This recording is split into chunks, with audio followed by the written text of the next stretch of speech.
Transformation Tuesdays. Hey everybody, it's 7 p.m. Just after 7 p.m. Pacific. I'm a little bit late tonight. It's Transformation Tuesday and I want to talk about purpose. Do you ever question your purpose in life?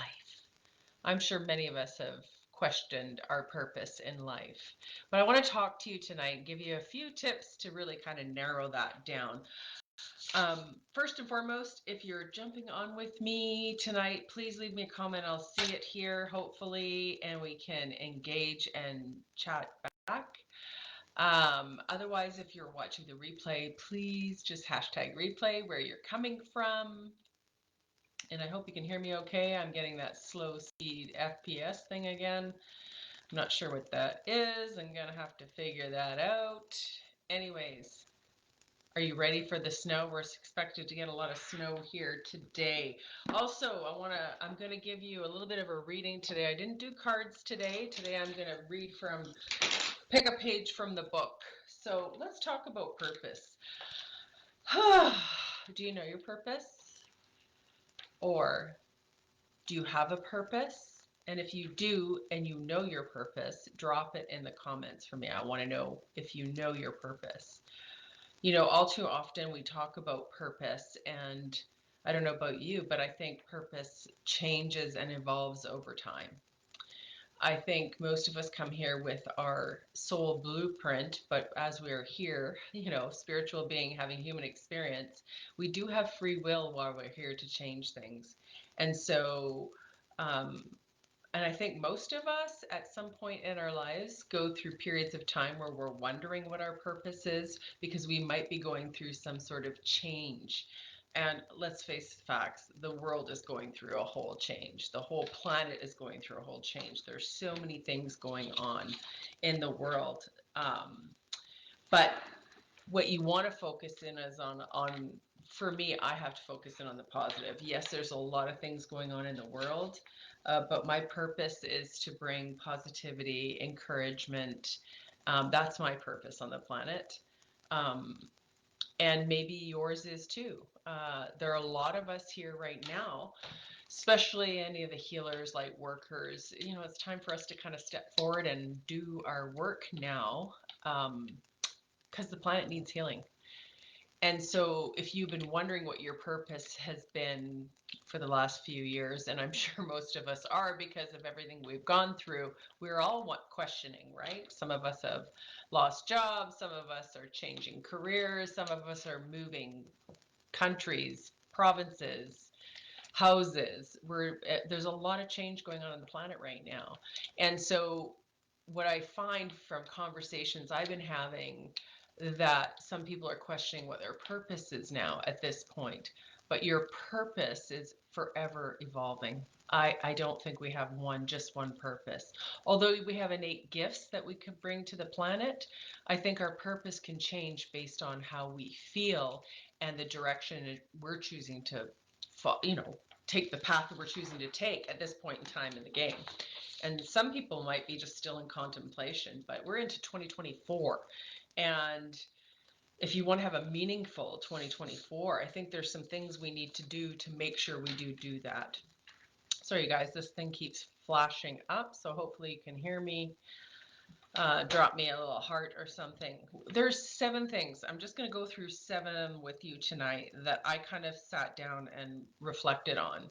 And the first one is self-reflection, right? So if you're struggling with your purpose, you want to take some time for some introspection, but you also want to look at your values. You know, what are your passions? What are your strengths?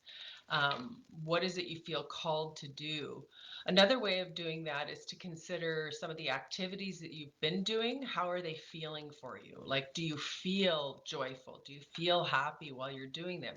Or you're feeling disconnected, or if you're feeling not energized by them. That's a good way of looking if you are being on purpose in your life. If you're feeling tired and drained all the time, likelihood is to look at what's going on in your life. and see what lights you up and what actually shuts you down, because those are pretty good indicators what your purpose is at this time. So again, when I say that, you guys, I say, our purpose does change over time as we go through our life. So self-reflection, you need to be in awareness of what is going on with you personally. What are your natural born skills that you've had? You've probably had skills that you came here with specifically. Maybe you don't know what they are. Take some time to do some introspection. Explore your interests. If you're not sure what you should be doing right now, and I know there's a lot of people that are questioning what they should be doing now and how they should be moving forward, the way the world has changed so much, is to start engaging in other activities, maybe things that you've never done before, and evolving with other people, maybe doing a new activity with a group of people you've never met before. That's a good way of actually getting some self-reflection back to you, is when you can go into a community that doesn't know you, and they'll see your traits more so than the people in your life. So your family, your friends that already know you, already have a specific image of you. But if you're going through some sort of transformation right now, sometimes removing yourself from that situation and putting yourself in different situations with different people that don't know you, they can see where it is, what is it you're trying, they'll be able to see in you what you're trying to see in yourself right now. I hope that kind of makes sense. Everybody has different experiences with this. When you're going through change, change is not easy. It's not. I'm not going to say it's easy, because we have habitual habits of, we always want to stay safe and comfortable. And I think the most important thing we can do is maybe do some personal development, read some really different books that we maybe normally don't read, is pick up something new to read. Look at things that maybe excite you a little bit more in reading. Just out of the blue, maybe not read the same books that you normally read. Maybe you read romance novels. Well, pick something completely different out of that. I'm just using that as an example, you guys. You look at your own life and you see, what can I do something different? So you want to broaden your horizons. You want to broaden your perspective. And a good way to do that is just by doing something completely not what you would normally do. The other thing is, and in that sense, is number 3, embrace curiosity. So, if you're not sure, and you want to take some time to maybe open to new things that you've never done before, stepping in out of your comfort zone, not into your comfort zone, but out of your comfort zone. What else do I have here? I had to make notes, you guys, because I can't remember all this off the top of my head. Look for what else it kind of lights you up. So as you're being curious, see how you feel. Like, really check in with your body. Is it feeling like, oh yeah, I feel like things in my stomach, I feel lit up, right? I feel excited. My heart's like, oh yeah, I like this. I feel joyful. Then that's a pretty good indicator, something you want to continue to look at, right? And number 4, connect with other people that are like-minded. And that's when I said, if say you have a certain community right now that you spend all this time with, but you're going through a transformation, and we all go through transformations in our lifetime, but if you're going through a particular transformation and you're not sure where you're going or what you're doing, or maybe you're not sure what road to take, getting into a different place and different people can change the energy and the vibe of that to help give you some better insights. Because when you're in familiar things, we're in that comfort zone, and especially when we're in groups of people, we tend to go into groups of people, and then we have certain people that we come into contact with within that group, and we always sit with them, and we'll collaborate with them. We get these little core groups, and what that does is it keeps you kind of comfortable. You know what I mean? And so you're not really stretching. So what you want to do is put yourself in situations where you're feeling stretched, where you're feeling a little bit uncomfortable, like it's like, if you've ever gone to a networking event, it's your first time and you're kind of nervous because you don't know who you're going to be meeting.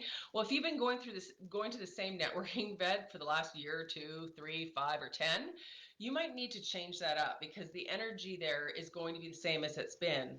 So you might want to step out of that energy and go into a new environment to get a new energy and a new perspective on yourself. Because let's face facts, we are spiritual beings having human experience, and we're all here to have relationships, whether it be relationships, partnerships, business relationships. There's all different types of relationships we're having, and in doing that, we're doing a lot of our own work too as a human being here, what we came to do, right?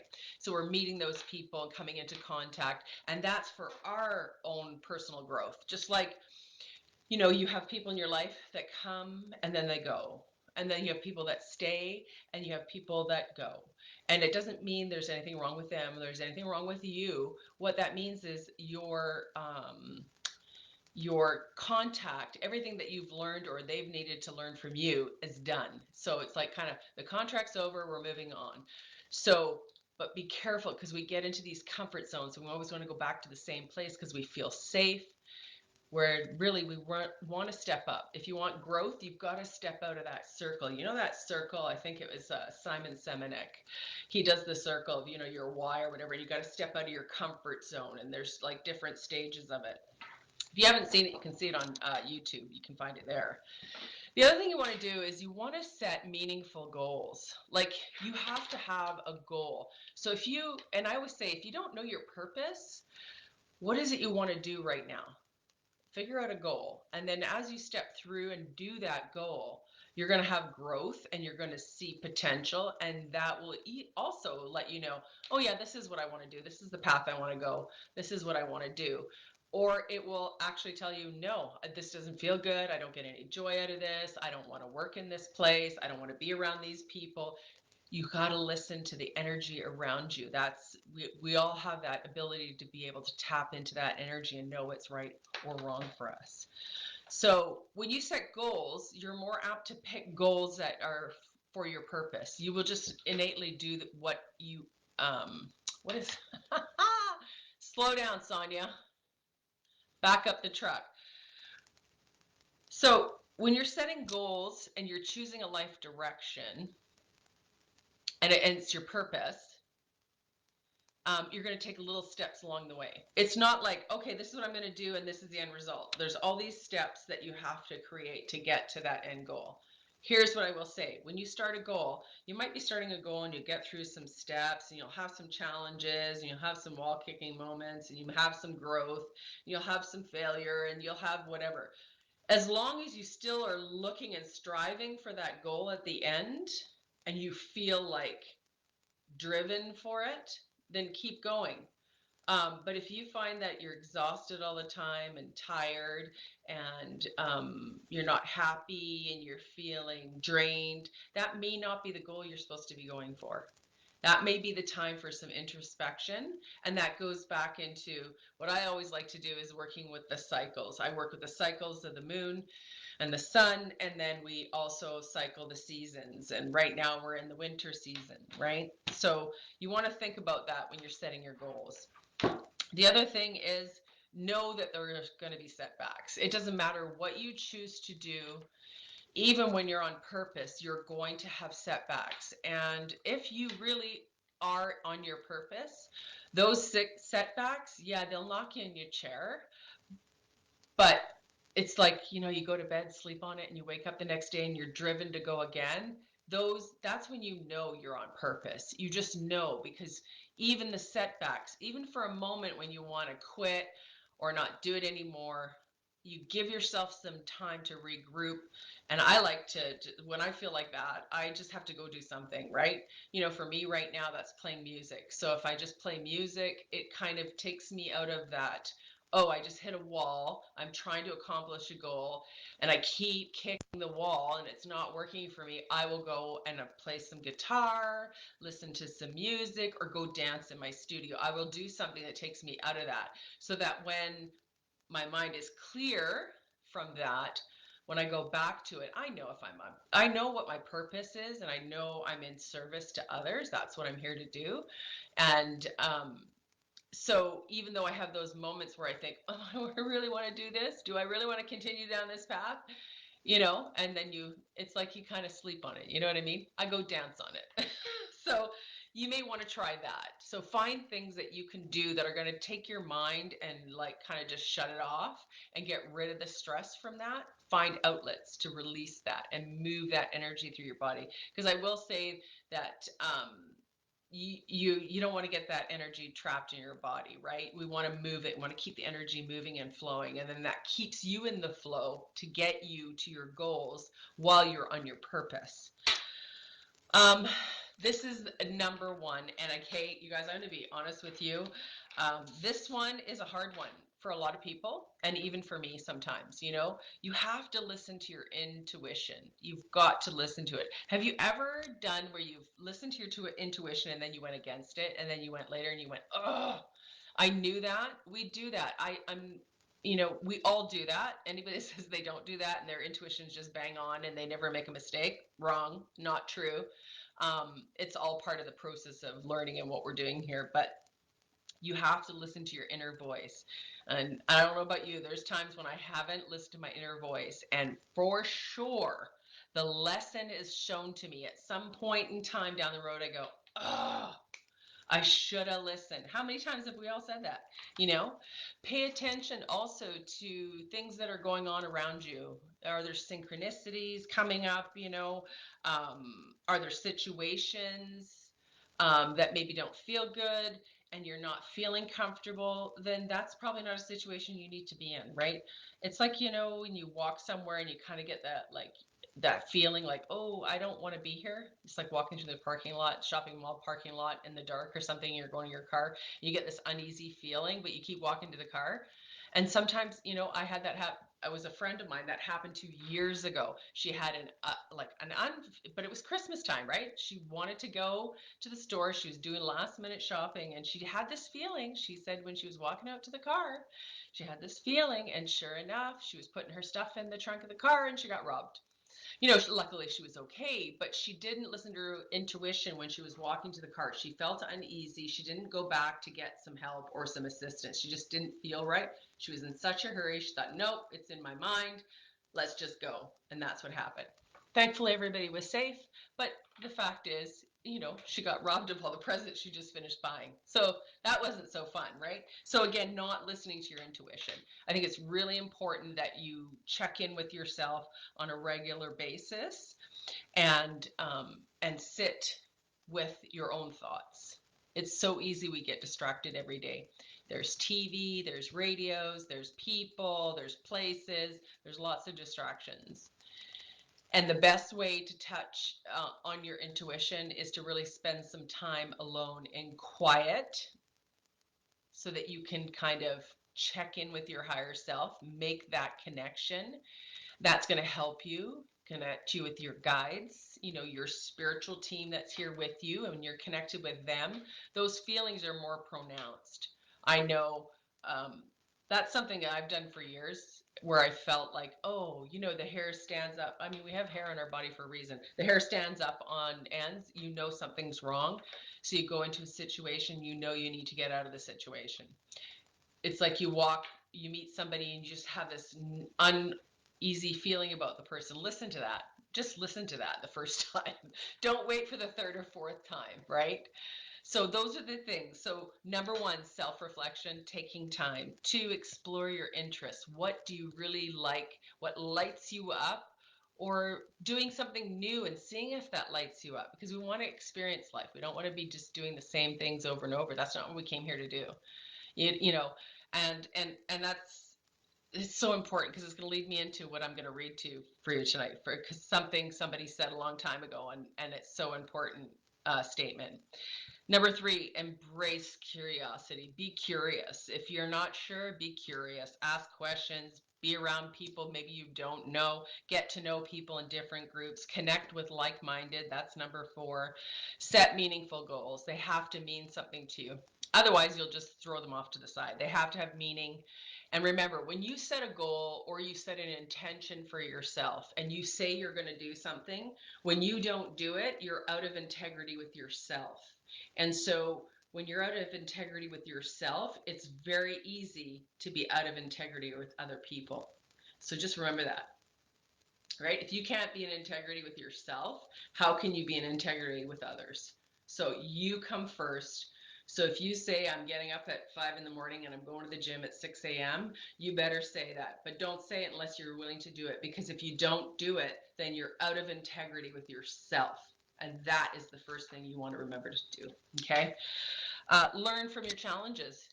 I don't look at things as like, oh, I failed, or I look at it as like, okay, that's a lesson. It's something I've learned. Okay, that didn't work. I'm going to try that. If that doesn't work, I'm going to try that. But I'm going to keep going because I already know what my purpose is. I'm going through that right now in a change in my whole business, you guys. Honestly, I'm going through that myself. I'm going, okay, I'm going to try this. Okay, that's not working. I'm going to try this. Okay, I'm going to try this. But I'm not giving up my work. I'm just changing how I'm doing it or how I'm working with people. I'm still doing the same thing, but I'm going to be doing it in a different way. And I'm still piecing that all together now because I've been doing the same thing since 2005, exactly the same things. I know exactly what I'm doing, but now things have shifted and changed in the last several years. So I'm going through a transformation. A lot of people are on the planet right now. So, and then the final one, listen to your intuition. Don't second guess yourself, right? And if you're not sure, then you need to take some time in learning to connect with your intuition, to connect with your spiritual team and your guides. And this leads me to tonight, I'm going to pull a page from the book, Change Your Thoughts, Change Your Life with Wayne Dyer. He was actually one of my first, way back in the day. You know, I've had lots of spiritual experiences since I was a child. But when I reconnected with my spirituality, it was I saw him on PBS, Public Broadcasting System show or whatever, and I kind of reconnected with him, and that was like 20 plus years ago now, 24, 25 years ago. And then I started reading all his books, and this was one of the first ones I read of his, but I've read all of his now. And this is called Living with the Wisdom of the Tao. And so I'm going to read a page out of this, and I'm just going to go through it for you. But one thing he said a long, long time ago that stuck with me, and that was, don't ever die with your music still in you. I remember that statement. He made it somewhere. I think it was in an event. Don't leave this world with your music still in you, right? So you have a purpose, and we all have a purpose. We're all here at the same time. Can you imagine how crazy this world is right now? And we all decided to be here together on the planet right now. So much fun. So here we go. I'm just going to kind of go through the pages, and I'm going to stop, and then I'm just going to read the first paragraph I look at. Okay, and this is going to be like a collective read for everybody. So let me just get my crystal. I need my crystal in my hand when I do this. So Wayne Dyer, what a wonderful. I saw him with Bruce Lipton in Seattle. Oh my God, it was so amazing. And if you haven't, if you don't know Dr. Bruce Lipton, get his book Biology of Belief. It's really good. That'll change your life too. Actually, this changed my life, and that one changed my life too. So here goes. Let's pick something. I know we're at 23 minutes. Okay, there it is. Here it is. You ready? So so I'm doing this, you guys. I'm doing it, and the first thing I read was this bold letter here. These bold letters here. So I'm going to start here and read through this. That paragraph. That's how I like to do it. It's the first thing I see, right? Have an unquenchable thirst for the intangible and enigmatic force that supports all life. Love that. Communicate with Source regularly, ask for its guidance, and meditate on its sacredness. We were just talking about that. See, it always lines up, right? The more you practice benevolent reverence for the invisible Tao, the more you'll feel connected to it. The presence of a known connection with the Tao will release you from worry, stress, anxiety that are our ego's way of looking at the world. And I will just say to that, 9 times out of 10, if you are anxious, it's fear of the future. If you are depressed, it's you're in the past. It's something about the past, okay? Those are, I'm not a doctor. Always seek your doctor when it comes to anxiety and stress. There are anxiety and stress things that you can do, but really think about, what am I thinking about? If you're anxious, likely is you are in the future. You're worried about the future. If you're depressed, you're looking back in the past. You're looking in the rearview mirror when you should be looking forward as you're driving forward. You're driving your life, drive forward, okay? So, while others around you may stay focused on their pursuit of wealth, fame, and power, you'll notice it and smile compassionately as you practice being in a state of appreciation for the life, breath of all things, including yourself. You'll feel safe and secure knowing that you're in divine partnership with the all-knowing and all-providing Tao. I suggest that you simply take a moment or two several times a day to say out loud, "Thank you, God, for everything." Make this your own personal, respectful ritual. In fact, just a moment ago, I said those words, "Thank you, God, for allowing these words to appear supposedly from my pen." I know that the source of everything, including these words, is the elusive, intangible Tao. Memorize the final 2 lines of this verse silently and recite them when needed. Repeat these 2 sentences. How do I know the ways of all things at the beginning? I look inside myself. I see what is within me. Doing so will remind you that the Tao comes from the truth that's inside you at all times. Give up trying to persuade anyone else of the correctness of your vision. When they're ready, their own teachers will surely appear. Here is a concluding thought on an elusive nature of the Tao, written by Hafiz. Sorry if I pronounced that wrong. Many centuries after the death of Lao Tzu. If you think that the truth can be known from words, if you think that the sun and the ocean can pass through that tiny opening called the mouth, oh, someone should start laughing. Someone should start laughing wildly now. So that was pretty good, you guys. I would say, based on what we discussed today, that kind of fit. I love it. It's even with the cards does that, right? You know, I can do a talk and then pull a card, and sure enough, it's going to line up with our conversation. I hope this brought you some value. We're at the 27-minute mark. I don't want to be more than 30. Have an amazing week. Stay safe out there. Keep warm. The big snow dump is coming, supposedly. And I wish you a good rest of your week. And I'll see you next Tuesday, 4 p.m. Pacific time. All right. Have a great night.